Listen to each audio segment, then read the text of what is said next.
오늘 함께 보실 말씀은 구약성경 레위기 25장 1절에서 12절 말씀입니다.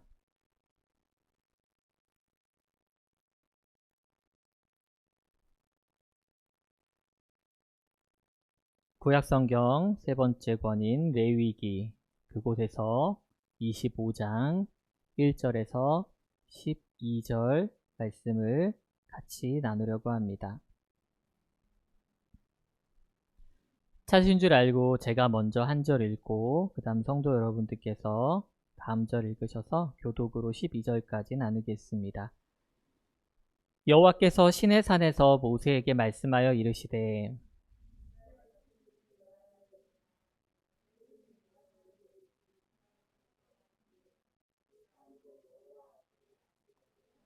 너는 6년 동안 그 밭에 파종하며 6년 동안 그 포도원을 가꾸어 그 소출을 거둘 것이나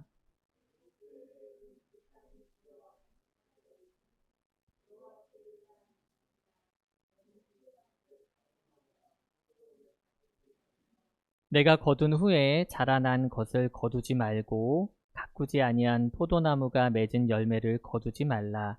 이는 땅의 안식년임이니라.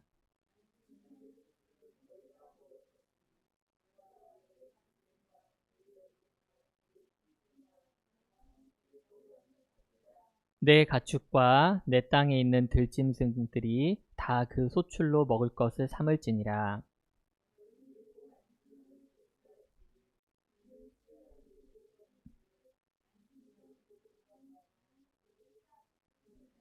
일곱째 달 열흘날은 속죄일이니 너는 뿔라팔 소리를 내되 전국에서 뿔라팔을 크게 불지며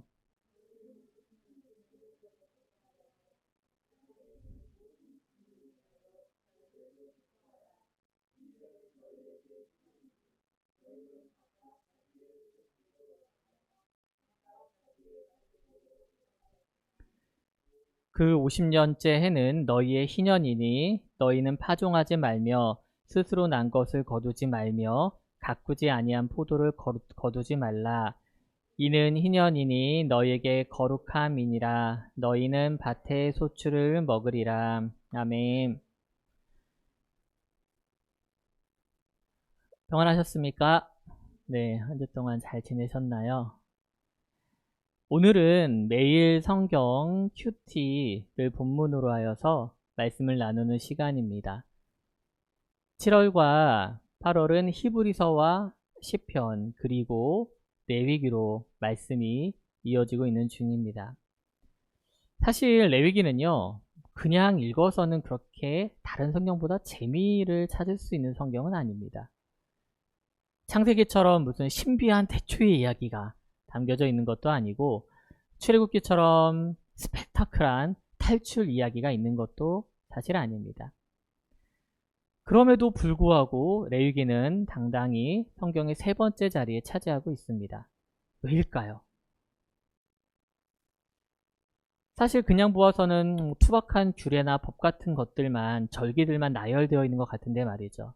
그래서 더욱더 레위기의 위치와 역할을 더 잘 살펴볼 필요가 있습니다. 우리가 지금 앞 얘기를 나눈다면요. 구약성경 끝쯤 가면은 호세아서라는 성경이 나옵니다. 이스라엘이 망할 때쯤 활동하던 선지자인데 그 선지서에 보게 되면은 이스라엘이 망하는 그 이유에 대해서 말을 해주고 있습니다. 거기 보면 내 백성이 지식이 없음으로 망하는도다 라는 말씀이 나옵니다. 내 백성이 지식이 없음으로 망한다. 여기서 말하는 지식은요, 하나님을 아는 지식입니다. 사실 조금 더 자세하게 말을 하자면은 하나님이 알려주신 지식이며 또한 그것들은 이미 성경의 앞부분인 우리가 오늘 살펴볼 이 레위기에 나오는 말씀들을 이야기합니다. 그래서 저는 이 레위기가 세 번째 위치에 있다고 봅니다. 하나님은 이미 이 레위기를 통해서 자신을 드러내신 것이죠. 어떤 존재가요, 자신을 드러내는 방법이 몇 가지가 있습니다. 한 가지는 행동으로 보여줍니다. 내가 이런 사람이야 라고 막 입으로 말하기 전에 몸으로, 행동으로 보여주는 것이죠. 예를 들어서 마더 테레사가 지금까지도 사람들 사이에 회자됐고 존경받는 것은요, 그분께서 45년간 사랑의 선교회를 통해서 끊임없이 가장 어렵고 힘든 지역에서 어려운 사람들을 섬기고 사랑했기 때문입니다. 만일 그녀가 대도시에 가서 많은 사람들 앞에서 강연을 하고 책을 써서 자신의 이름을 알렸다면 도리어 지금처럼 유명해지지 못했을 것입니다. 책 한 권 남기지도 않고 거의 노년을 대부분의 인생을 인도 한 구석에서 보냈지만은 전 세계 사람들이 그녀의 행동과 또한 사랑의 실천을 보고 그녀를 기억하고 있습니다. 또 다른 방법은 글로 남기는 것입니다. 글로. 안내라고 하는 작은 소녀는 2차 세계대전 그 한가운데 있는 수용소에서 자신과 가상의 친구를 두고 일기를 썼는데 그 소녀의 눈으로 본 전쟁과 고통에 대해서 많은 사람들이 공감하게 되고 지금까지도 널리 읽히고 있습니다. 그래서 그녀는 그 일기장 안에서 여전히 살아 숨쉬고 있습니다. 그런데 하나님께서는요, 이 두 가지 방법, 즉 행동으로 나타내시는 것과 또한 글로 나타내신 것 모두를 가지고 우리에게 자신을 드러내고 계십니다. 창세기와 출애굽기에서는 하나님의 일하심을 우리가 구체적으로 볼 수 있습니다. 그리고 레위기를 통해서는 하나님이 주신 규례와 율법들을 통해 하나님이 어떠한 분이시구나라는 것을 우리에게 직접적으로 드러내시는 것입니다. 그 중에 오늘 우리는요, 희년이라고 하는 것에 대해서 조금 더 자세히 살펴보려고 합니다. 하나님은 이 희년을 통해서도 분명히 자신을 오늘 우리에게 드러내고 계시기 때문입니다. 우리가 지금 6일을 일하고 하루를 안식일로 지키고 있습니다. 물론 요즘 세상이 좋아져서 주 5일째입니다. 얼마나 감사한지 모릅니다. 이 안식일을 지키는 것처럼 매 6년 동안은 일을 하다가도 7년째는 안식년으로 지킵니다. 그런 식으로 7년을 7번 지내면 즉 49년이 지나고 나서 그 다음에 즉 50년째 해가 바로 희년이 되는 것입니다. 레위기 25장 전체에 걸쳐서 보게 되면요, 이 희년이 무엇인가에 대해서 얘기하시고 26장으로 넘어가게 되면은 하나님의 말씀을 지킬 때 받을 상과 어길 때 당하게 될 화에 대해서도 이야기를 해주십니다. 그러니까 1장부터 쭉 25장까지 그 수많은 규례와 율례, 법도에 대해서 이야기를 하는데 그 가장 마지막 자리에 바로 이 희년이 있다는 겁니다. 희년을 영어로 보게 되면은 우리말로는 앞서 말씀드린 것처럼 기뻐하는 해인데 영어 역시 Year of Jubilee라고 해서는 단순히 영어 사전을 찾아보면은 그냥 뭐 25주년, 50주년 기념일 정도인데 그 원어로 들어가면은 기뻐 환호성을 지르는 해라는 뜻을 가지고 있습니다. 기뻐 환호성을 지르는 것. 원어 요벨이라고 하는 것에서는요, 양나팔을 부는 행위를 담고 있습니다. 부하고 양나팔을 부는 거예요. 제가 궁금해서 양나팔을 어떻게 부는가 찾아봤는데 나팔절이란 절기가 아예 있습니다. 매해 새해가 시작하고 나서 6달이 지나고 7번째 달 첫날이 바로 나팔절이에요.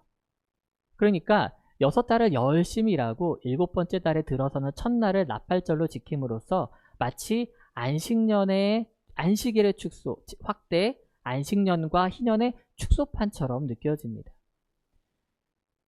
그래서 그 나팔절에 부르는 나팔 소리를 제가 잠시 준비해봤습니다. 한번 짧습니다. 한번 같이 들어보실까요?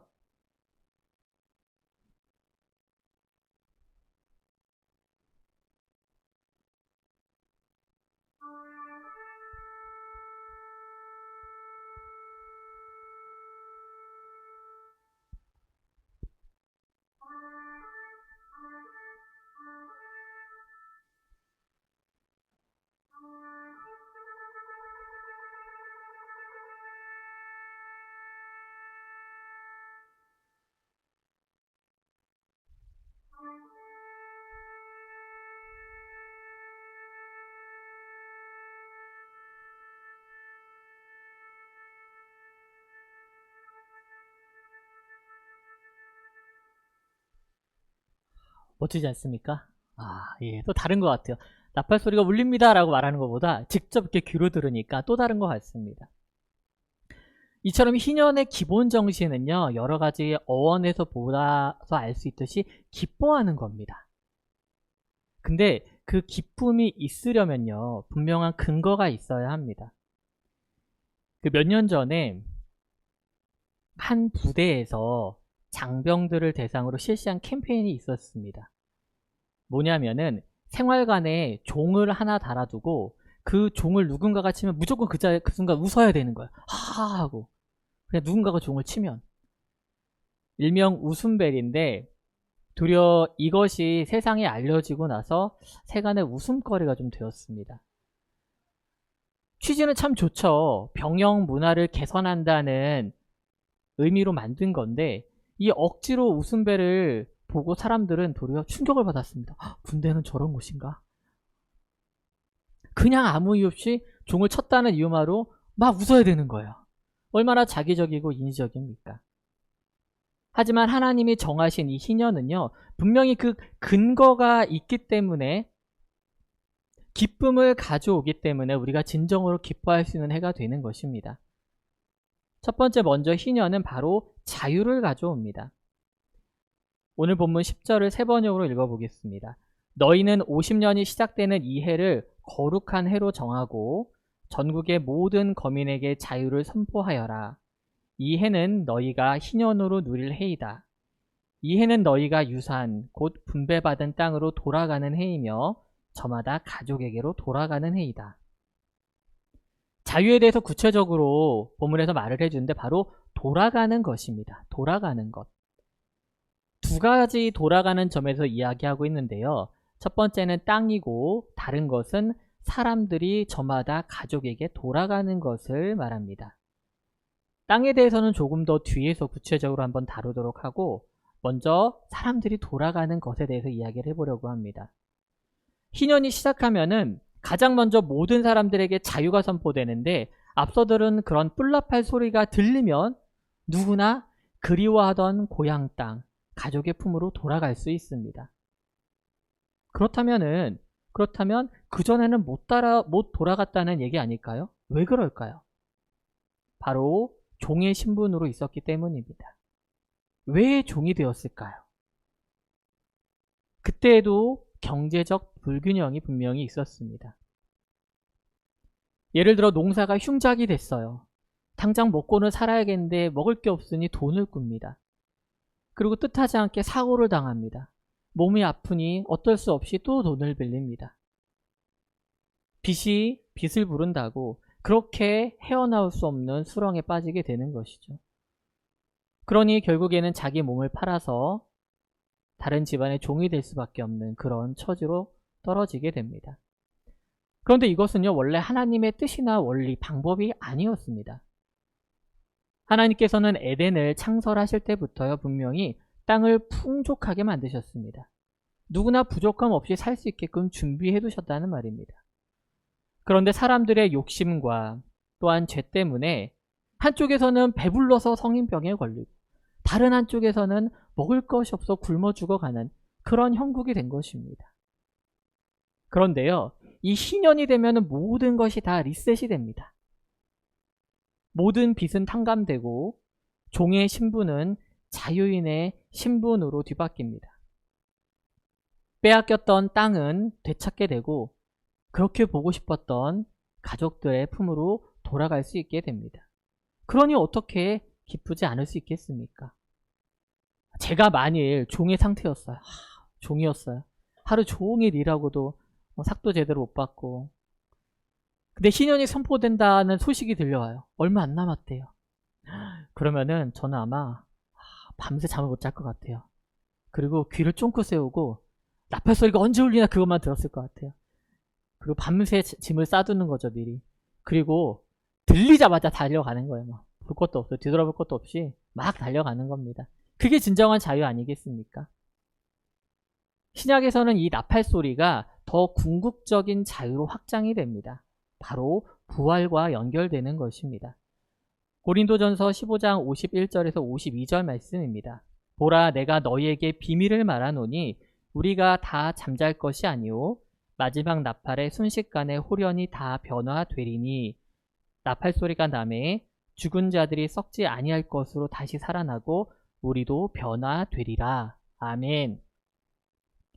죽음에 매여있던 사람들이요, 부활의 첫 열매 대신 예수 그리스도를 따라서 이 마지막 나팔 소리에 부활의 모습으로 다시 나오는 줄 믿으시기 바랍니다.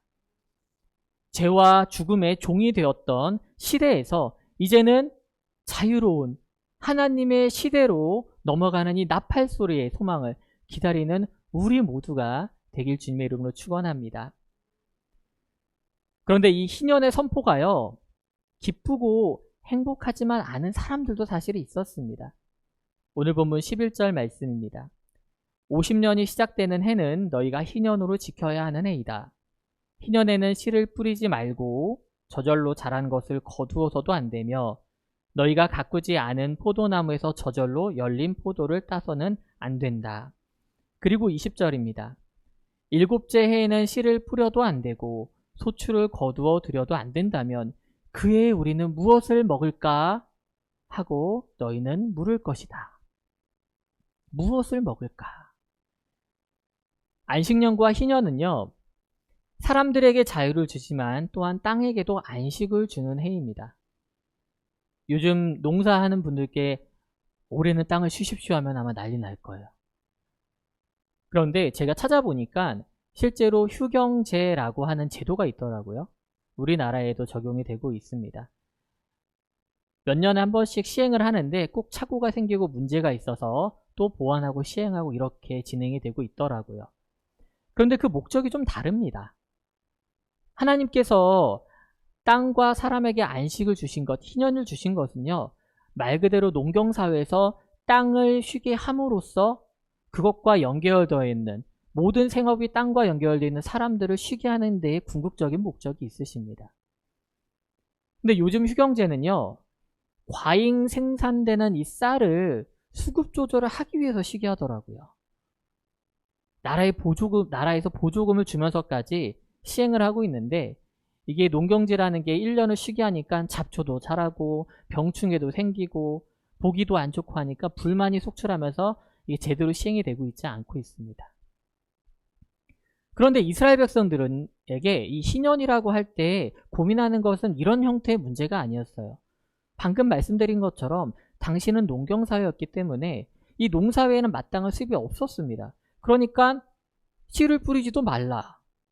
그리고 혹시나 떨어져서 자란 게 있으면 그 소출도 손대지 말라, 먹지 말라.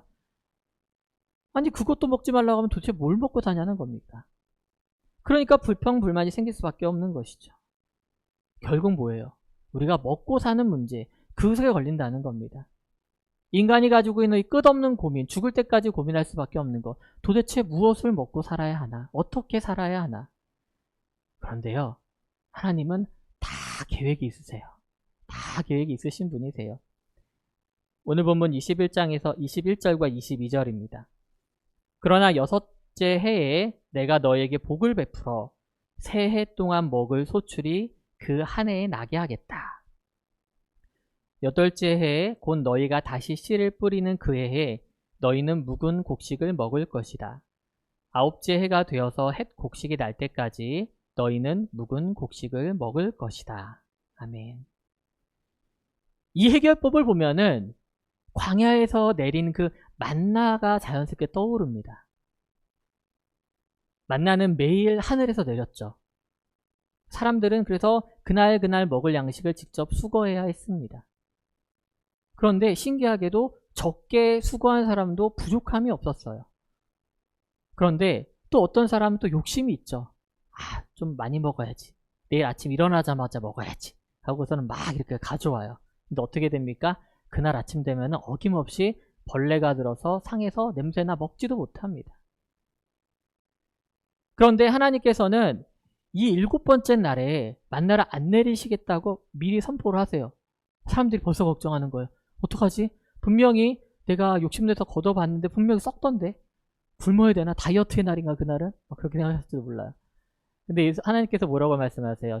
6번째 날에 그 다음날 먹을 것 같이 넉넉하게 수거해라. 상하지 않을 것이다. 진짜 어떻게 돼요?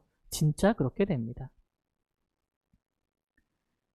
레위기의 말씀이 선포된 것이 시내산에 이제 다다라서인데요. 출애굽 이후에 출애굽의 다양한 사건들이 있고 16장, 17장이 만나와 메추라기 사건이 나옵니다. 그리고 이제 21장에 넘어가서 시내산에 오르는 모세를 통해서 이 레위기 말씀이 사실 주어진 거예요. 그러니까 이 말씀을 받아들은 이 이스라엘 백성들에게는 어때요? 자연스럽게 만나와 메추라기 사건, 그리고 반석에서 물을 내신 그 하나님을 떠올릴 수밖에 없었던 것입니다. 이미 매일마다 공급하시는 그 하나님의 은혜를 맛보아 안 상태가 되었다는 겁니다. 그러니 이 말씀이 그냥 와닿는 게 아니에요. 아직도 먼 6년 후, 7년 후 이야기고 49년, 50년 후 이야기지만 하나님께서 공급하시고 붙드시겠다는 것을 믿을 수밖에 없는 상태가 되었다는 겁니다. 매일 이렇게 은혜를 경험하다 보면요. 안식년과 희년에 내가 노력하지 않아도, 내가 씨 뿌리지 않아도 내가 은혜로 먹게 살겠구나. 하나님이 그 일을 하시겠구나. 그런 하나님을 도리어 기대하게 된다는 겁니다. 여기 계신 분들 중에 뭐 먹고 살아야 되나 걱정 안 하시는 분 계신가요? 솔직히 저도 합니다. 저도 해요. 몸은 비루하고 언제까지 이런 삶의 형태를 유지할 수 있을까? 노년에는 누가 날 먹여 살리나? 나는 어떻게 살아야 하나? 그런데요, 저는 그런 면에서 지난 2년 코로나 시대가 우리 기독교인들에게 주는 인사이트가 있다고 생각을 합니다. 우리는 이미 희년의 맛보기를 했다는 것이죠. 저 역시 이제 코로나로 직격탄을 받은 직업군 중에 하나였습니다. 일을 하고 싶어도 못하는 날이 많았어요. 그러다 보니까 매달 수입이 들쑥날쑥한 거예요. 근데 다 지났죠. 우리 이제 생활을 회복했습니다. 근데 지나고 나니까요, 제가 굶은 적도 없고, 그렇다고 우리 애들 옷도 못 입은 것도 아니고, 뭐 빚이 막 눈덩이처럼 불어난 것도 아니더라고요. 교회는 어땠습니까? 우리 교회, 우리 함께 세우는 교회. 고난이 깊으니 은혜가 더 충만했던 것을 경험했습니다. 코로나가 끝나는 시점에 도리어 확장을 하고 빈자리를 지금처럼 성도 여러분들께서 채워주고 계십니다. 사랑하는 성도 여러분, 희년을 통해서요, 다른 것보다 우리 하나님의 일하심과 또한 은혜의 베푸심에 대해서 알길 원합니다. 내 손과 내 능력으로요, 살아가는 게 아니라 바로 하나님의 돌보심과 공급하심 가운데 우리가 살아간다는 이 고백이 날마다 있기를 축원합니다. 마지막으로 땅과 희년의 의미를 좀 연결해 봤으면 좋겠습니다. 우리 옆에도 그렇지만 요즘 우리 동네 아파트 잘 올라가고 있습니다. 많이. 제가 사회초년 때 회사를 다니는데 아침마다 카풀을 하면서 차를 타고 이제 회사로 출근을 해요. 대전 쪽 시내였기 때문에 그때도 막 신도시가 조성되는 쪽 방향이었어요. 그때 서로 그랬어요. 저렇게 아파트가 많고 집들이 새거가 많은데 왜 내 집은 하나도 없나. 그러면서 자조에 섞인 말투로 출근했던 때가 기억이 납니다. 요즘 또 그런 생각도 해요. 저기도 빈 땅이고 저기도 빈 땅인데 왜 교회 지을 땅 하나가 없나. 그런데요, 이 희년은 무엇보다 모든 땅의 주인이 바로 하나님이심을 선포하고 있습니다. 오늘 본문 23절 말씀입니다. 땅을 아주 팔지는 못한다. 땅은 나의 것이다. 너희는 다만 나그네이며 나에게 와서 사는 임시 거주자일 뿐이다. 내 이름으로 아파트나 땅을 등기하고 내 이름으로 세금을 내니까 영원할 것 같아요. 근데 결국 어떻게 됩니까? 내가 죽으면 다른 사람 이름으로 등기 이전됩니다. 그게 비록 자녀일지라도요. 결국 모든 땅의 주인은 하나님이심을 우리는 알고 인정해야 합니다. 그저 우리는요, 이 땅을 몇십 년, 끼케야 몇십 년 빌려서 쓰는 나그네이고 스쳐가는 나그네이고 임시거주자이고 세입자일 뿐입니다. 사람들끼리 아무리 서류를 작성하고 사고 팔고 하는 것 같아도요. 신년이 되면은 어떻게 된다고요? 리셋됩니다. 모든 것이 싹 다 제자리로 돌아갑니다. 하나님께서 처음에 이스라엘 지파에 따라 나누어 주셨던 그 모양 그대로 돌아간다는 겁니다. 이 말인즉슨 땅을 되돌릴 힘과 능력이 바로 하나님께 있다는 겁니다. 50년 동안 열심히 사람들이 경계선을 긋고 건물을 올리고 해도 하나님 말씀 앞에서 모든 것이 다 되돌려지는 겁니다. 원상복구되어요. 그 순간 사람들이 깨닫는 거예요. 아, 하나님이시구나. 하나님이 진정한 이 땅의 주인이시구나 라는 것을 깨달을 수밖에 없게 되는 겁니다. 그런데 재밌는 것은요. 이 땅을 무르는 일, 되돌리는 일을 우리에게 허락하라고 맡기셨다는 겁니다. 여기에 땅과 희년의 두 번째 의미가 들어 있습니다. 바로 땅을 무르는 일이 우리에게 주어졌다는 것입니다. 24절 본문입니다. 너희는 유산으로 받은 땅 어디에서나 땅 무르는 것을 허락하여야 한다. 여기서 땅을 무른다는 단어가 가알이라고 하는 단어인데요. 이 단어 안에는 사실은 구원하다, 구속하다라는 의미가 들어 있습니다. 25절 이후를 보게 되면은 땅을 물을 때 현재 주인에게 일정한 금액을 주고 땅을 돌려받아야 했습니다. 그러니까 마치 빼앗길 수 있죠, 느낌적으로. 근데 그건 역시 보상이, 적절한 보상이 이루어지게끔 하나님께서 하셨습니다. 그런데 너무 가난해서 땅을 돌려받긴 해야겠는데 지불할 돈이 없는 사람도 있을 수 있지 않습니까? 그래서 하나님께서 바로 가까운 친척을 통해서 그 땅을, 땅값을 무르게 하셨습니다. 딱 생각나는 장면이 있죠, 여러분들. 바로 룻기입니다. 가난한 나오미와 그 며느리 룻을 대신하여서 바로 보아스가 기업을 무르는 장면이 나옵니다. 보아스는 하나님의 뜻에 따라서 그 가정을 구원하는 데 참여하게 됩니다. 하지만 모든 사람이요, 보아스와 같지 않습니다. 보아스보다 분명히 더 가까운 친척이 있었어요. 근데 그 사람에게 먼저 물을 거냐고 사람들이 제안했을 때 셈을 합니다. 모압 여인 한 명하고 나이든 나옴이 있는데 내가 이거 기업을 물러봐서 뭐하나 라고 하는 계산이 선 거예요. 그러니까 나는 안 하겠소이다 라고 많은 사람들 앞에서 선포합니다. 그리고 나서 보아스 차례가 되었습니다. 보아스 역시 그럴 수 있었죠. 나에게 득이 되는 게 하나도 없으니까. 하지만 보아스는 그렇게 하지 않습니다. 보아스는 이 희년에 하나님의 뜻을 상기하면서 기꺼이 그것을 물읍니다. 저는 이 레위기와 룻의 이야기를 연결하면서 이 땅을 무르는 일이 우리에게 먼저 주어졌다는 생각을 했습니다. 희년을 통해서 하나님의 일하심 가운데 우리가 그 속으로 들어가서 동역하면서 하나님의 마음을 깨닫는 시간이 우리에게 주어졌다는 겁니다. 레위기 26장으로 넘어가면요. 하나님의 말씀을 지켜 행할 경우 얻게 되는 복과 또한 지키지 않았을 경우 닥칠 불행에 대해서 분명히 말씀을 하고 계십니다.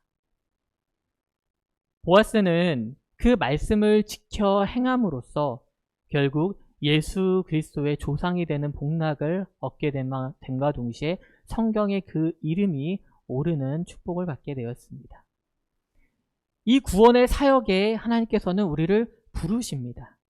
그리고 우리를 통해 그 일에 동참케 하시면서 바로 하나님의 참된 뜻을 깨달아 알게 하십니다. 저는 오늘 희년에 대한 말씀을 준비하면서 깨달은 바가 하나 있는데 바로 그것은 우리 모두가 사실은 희년을 진행하고 있는 중이다. 희년을 살아가고 있는 중이다 라는 것이었습니다. 희년이 몇 년마다 돌아오죠, 여러분들? 50년마다 돌아옵니다. 우리 인생에서 미성년 시기를 제외하고 나면은 그 이후 50년이 한창 일할 나이고 세상을 살아가는 그런 나이입니다. 물론 요즘은 더 늘어났지만요. 그 얘기는 우리 모두에게요. 희년의 시기를 살아갈 기회가 주어졌다는 겁니다. 단순히 우리만 누리는 안식과 우리만 누리는 평안함이 아니라는 것이죠. 우리는 희년이 진행되는 동안 가장 먼저는 주님 안에서 참된 자유를 누려야 합니다. 그 자유를 깨달아 인생의 모든 순간순간이 하나님의 은혜로 점철되었음을 우리는 알아야 합니다. 그리고 마침내 이 모든 것이 주님의 손 아래 있으며 창조주이자 구원자이신 그분의 뜻 안에 있음을 우리는 알게 됩니다. 그리고 주님은 우리에게 뭐라고 말씀하십니까? 우리의 손을 펴라고 말씀하십니다. 형제 자매들의 기업을 물으라고, 그 구원의 역사에 너희도 동참하라고 우리를 초대하고 계신 줄 믿습니다. 사랑하는 성도 여러분, 인생의 희년이 끝나면요, 우리는 하늘나라에서 참된 안식과 평안을 누리게 되는 줄 믿습니다. 그러나 그 희년을 그냥 목 놓아서 기다리는 게 아니라 우리가 오늘 말씀을 통해 깨달은 바처럼 희년의 참된 의미를 알고 살아가길 원합니다. 희년은 지금도 진행 중입니다. 이 시간을 기뻐하며 환호하며 주님과 함께 걸어가는 우리 모두가 되길 주님의 이름으로 축원합니다. 다시 기도하시겠습니다.